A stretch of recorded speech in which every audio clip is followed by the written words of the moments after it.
ইসরায়েলের সামরিক অবস্থান লক্ষ্য করে এভাবে দফায় দফায় রকেট ছুড়ে লেবাননের সশস্ত্র গোষ্ঠী হিজবুল্লাহ বৃহস্পতিবার একের পর এক রকেট হামলায় কেঁপে ওঠে সীমান্ত এলাকা।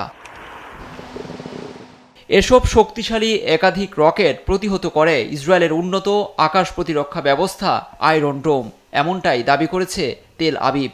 বার্তা সংস্থা রয়টার্সের একাধিক ভিডিওতে দেখা গেছে রকেটের ধ্বংসাবশেষ পড়ে ইসরায়েলের উত্তরাঞ্চলের একটি শপিং মলে। যদিও এতে হতাহতের খবর পাওয়া যায়নি। হিজবুল্লাহর অবস্থানেও পাল্টা আক্রমণে যাওয়ার দাবি করেছে আইডিএফ।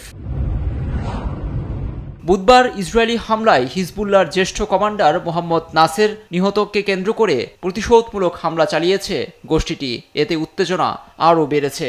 ইসরায়েলের সামরিক বাহিনী জানিয়েছে হিজবুল্লাহর আজিজ ইউনিটের নেতৃত্বে ছিলেন নাসের। এ ঘটনায় ক্ষোভে ফুঁসছে দলটির শীর্ষ নেতাদের পাশাপাশি সাধারণ মানুষও।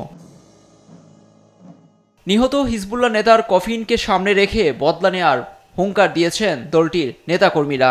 গাজা যুদ্ধকে কেন্দ্র করে গেল বছরের অক্টোবর থেকে থেমে থেমে লড়াই চলছে ইসরায়েল ও ইরান সমর্থিত এই গোষ্ঠীটির।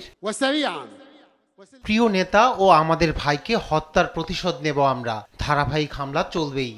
শত্রুরা যা কল্পনাও করেনি সেই হামলা চালাবো আমরা। লুৎফর কবির, নিউজ ডেস্ক, দেশ টিভি।